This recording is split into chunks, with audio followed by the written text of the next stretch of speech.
La acción humana, Tratado de Economía, por Ludwig von Mises. 64. Primera parte. La acción humana.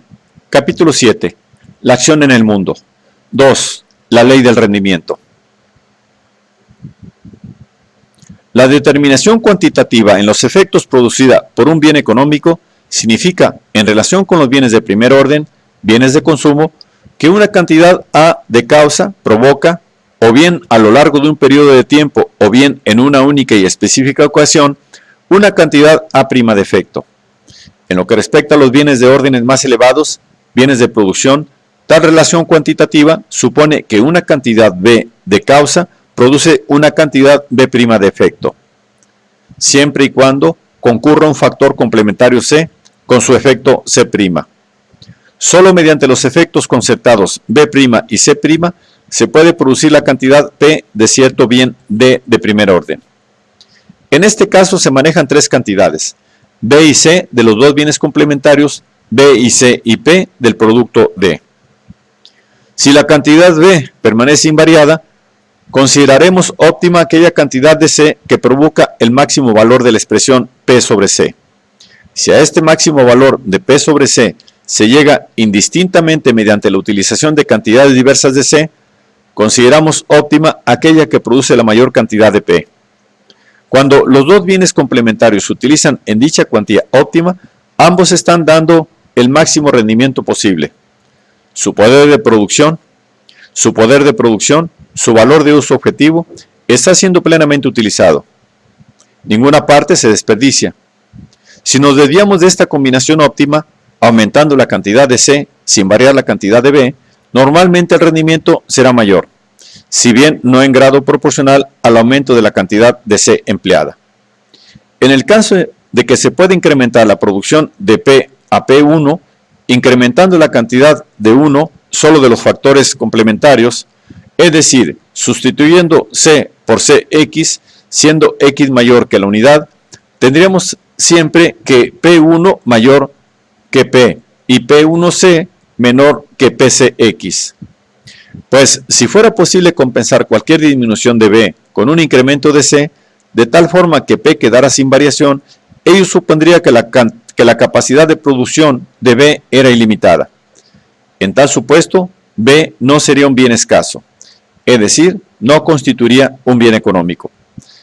Carecería de trascendencia para la actividad humana el que las exigencias de B fueran mayores o menores. Incluso una cantidad infinitesimal de B sería suficiente para producir cualquier cantidad de D, siempre y cuando se contara con una suficiente cantidad de C.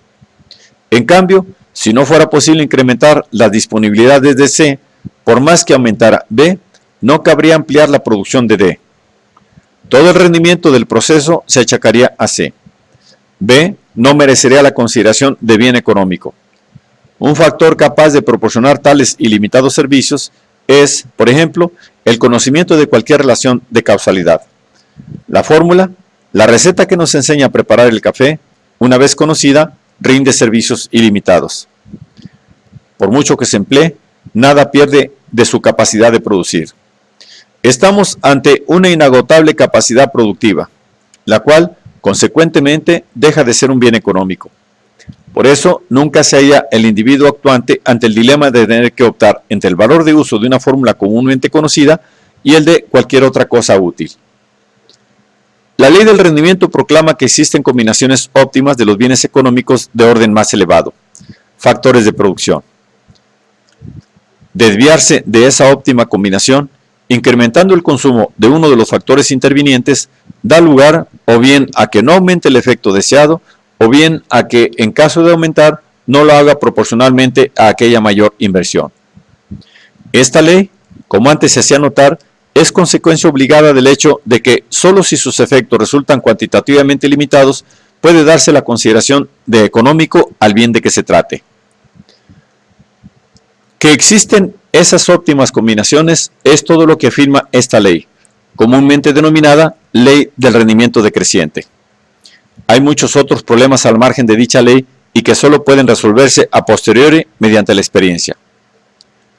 Si el efecto causado por cierto factor resulta indivisible, será óptima aquella única combinación que produce el apetecido resultado. Para teñir de un cierto color una pieza de lana, se precisa determinada cantidad de colorante. Una cantidad mayor o menor de tinte frustraría el deseado objetivo. Quien tuviera más colorante del preciso, veríase obligado a no utilizar el excedente. Por el contrario, quien dispusiera de cantidad insuficiente, solo podría teñir parte de la pieza. La condición decreciente del rendimiento, en el ejemplo contemplado, ocasiona que carezca de utilidad la cantidad excedente de colorante, la cual, en ningún caso, podría emplearse por cuanto perturbaría la consecución del propósito apetecido.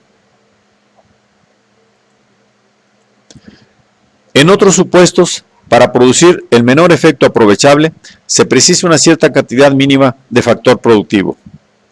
Entre ese efecto menor y el óptimo, existe un margen dentro del cual el incremento de las cantidades invertidas provoca un aumento de la producción proporcional o más que proporcional a la indicada elevación del gasto. Una máquina, para funcionar, exige un mínimo de lubricante. Ahora bien, solo la experiencia técnica podrá indicarnos si, por encima de dicho mínimo, una mayor cantidad de lubricante aumenta el rendimiento de la máquina de un modo proporcional o superior a tal supletoria inversión. La ley del rendimiento no resuelve los problemas siguientes. 1. Si la dosis óptima es o no la única idónea para provocar el efecto apetecido. 2. Si existe o no un límite definido, traspuesto el cual carece de utilidad todo incremento en la cantidad del factor variable empleada. 3. Si la baja de producción que el apartarse de la combinación óptica provoca, o el aumento de la misma que engendra al aproximarse a ella, es o no proporcional al número de unidades del factor variable en cada caso manejado. Las anteriores cuestiones solo experimentalmente pueden resolverse. Ello, no obstante, la ley del rendimiento en sí, es decir, la afirmación de que tales óptimas combinaciones han de existir, resulta válida a priori. La ley malthusiana de la población y los conceptos de superpoblación o subpoblación absoluta, así como el de población más perfecta, todos ellos derivados de aquella, suponen hacer aplicación de la ley de rendimientos a un caso especial. Se ponderan los efectos que forzosamente han de aparecer al variar el número de brazos disponibles, suponiendo inmodificadas las demás circunstancias concurrentes. Por cuanto intereses políticos aconsejaban desvirtuar la ley de Malthus, se atacó apasionadamente, aunque con argumentos ineficaces, la ley del rendimiento, la cual, incidentalmente, conocían solo como la ley de rendimiento decreciente de la inversión de capital y de trabajo en el factor tierra. Hoy en día no vale la pena volver sobre tan bizantinas cuestiones. La ley del rendimiento no se contrae tan solo al problema atinente a la inversión en el factor tierra de los restantes factores complementarios de producción. Los esfuerzos, tanto para refutar como para demostrar su validez mediante investigaciones históricas y experimentales de la producción agraria, a nada conducen.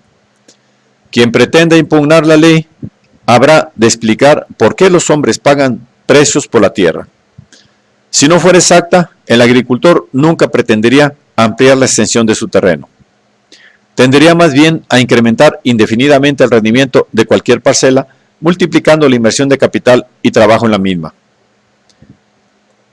También se ha supuesto que mientras en la producción agraria regiría la ley del rendimiento decreciente, en la industria prevalecería la ley del rendimiento creciente. Mucho se tardó en comprender que la ley del rendimiento se cumple invariablemente, sea cual fuere la clase de producción contemplada. A este respecto, es un grave error distinguir entre agricultura e industria. La imperfectamente, por no decir erróneamente, denominada ley del rendimiento creciente, no es más que el reverso de la ley del rendimiento decreciente, es decir, en definitiva, una torpe formulación de esta última. Al aproximarse el proceso a la combinación óptima, a base de incrementar la inversión de un factor, mientras quedan invariados los demás, la producción aumenta en grado proporcional, o incluso más que proporcional, al número de unidades invertidas de dicho factor variable.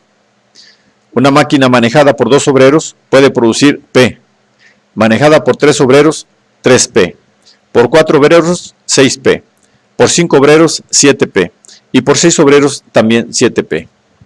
En tal supuesto, el utilizar 4 obreros supone obtener el rendimiento óptimo por obrero, es decir, 6/4P, mientras que en los restantes supuestos los rendimientos son respectivamente 1/2 de P, P, 7/5 de P y 7/6 de P. Al pasar de 2 a 3 obreros, los rendimientos aumentan más que proporcionalmente al número de operarios utilizados. La producción no aumenta en la proporción 2:3:4, sino en la de 1:3:6.